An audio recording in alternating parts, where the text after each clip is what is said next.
Détente, welcome to 69 Face of Rock. Introduce yourself and tell me what you do in the band. Yeah, I'm Steve Hawkeiser, composer, bass player for Détente. My name's Dennis, I play drums. I'm Tiina Teal, I'm the singer-screamer. Tell me about the early days of the band. When did you form? Band was formed around 1984. Don and Dennis had started the band, recorded a demo with Vultures in the Sky and Shattered, and then Ross Robinson and I joined the band, and then Caleb Quinn, who's making his way over here. Alright, so when Recognized No Authority came out, it quickly became an underground favorite. How much impact did it make?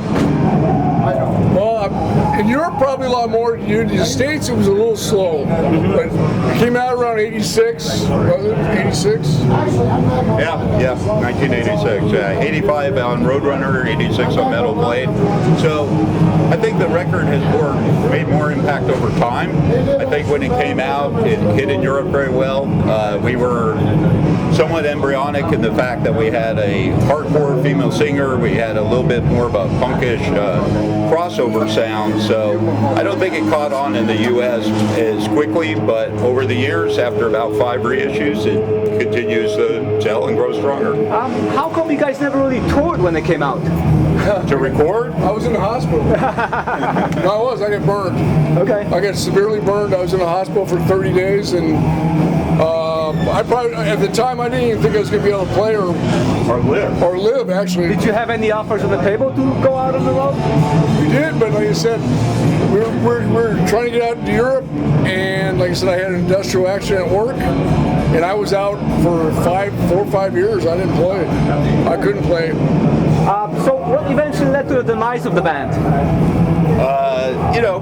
It was egos, all the typical egos. Don had a pretty severe drug addiction, but I wouldn't put it all on Don. I think there were a lot of egos at play. So Dennis couldn't play any longer, so it just seemed like the natural thing to do was to go our own ways. Now, despite the drug problems Dawn was dealing with, she was very charismatic. How would you describe her? Yeah, Dawn was extremely charismatic. She could be either an angel or a devil, is what I always say. I know what he's talking about. She could be the kindest person, and when she was out of her mind, she was out of her mind, but she was a brilliant singer, brilliant lyricist, so, I think she really is a trailblazer. Tiina, you got to replace Dawn. How do you feel in your role? It's very, a lot to live up to. She left some huge shoes and a definite mark. But I'm humbled to do so, and I want to spread the word because Détente is a very underrated band. They're fantastic. Not a lot of people still know about Don Crosby, so I would love to, it's just an honor to continue her tradition with her lyrics, the guys' music. It's just phenomenal, so I'm just more than grateful to be here. Excellent. And Tiina is awesome, by the way. Very awesome. All right, so when you split up, you did catalepsy. Tell me about that. Yeah, so basically, Dennis was in the hospital. Don had disappeared to Europe, and Ross and I continued to play, so we took a 3-month hiatus, got right back to it, brought in Dave McLean, who is now Sacred Right Machine Head, and recorded a demo. Caleb was on that demo also prior to moving to the Bay Area, so it was just natural to progress. While not being around, the Détente album really blossomed. It found a lot of fans. Were you surprised that it kind of took a life of its own? I think the difference between Détente is it has a lot of it just has a lot of good songs at that album, and we were this kind of blend of Dawn could still write a chorus, she could write some very sharp messages that people could connect to, and the music was great, so I think it just ages with time. It's like fine wine. After a few reissues, you came back as a band with Ann Bolin on vocals, right? Well, Ann Bolin was filling in because we got an offer after one of the reissues to play in Germany, Headbangers Open Air. Anne's a real professional, so she joined. And, we were trying to do some recording, but, she just, she's a pro, but it just didn't have the right energy to it, and we agreed with that. It was a mutual decision. Okay. Tiina, so you came back next, right? Obviously.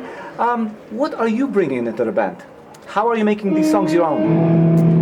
I feel that Don and I have a lot of things in common with our lives, our past, our childhood.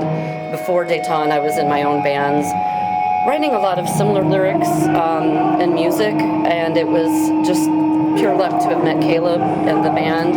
And I really hope that I can continue Don's legacy while also infusing it maybe with some modern energy or my own energy and interpretations to, live up to what the band is, which is an iconic legacy.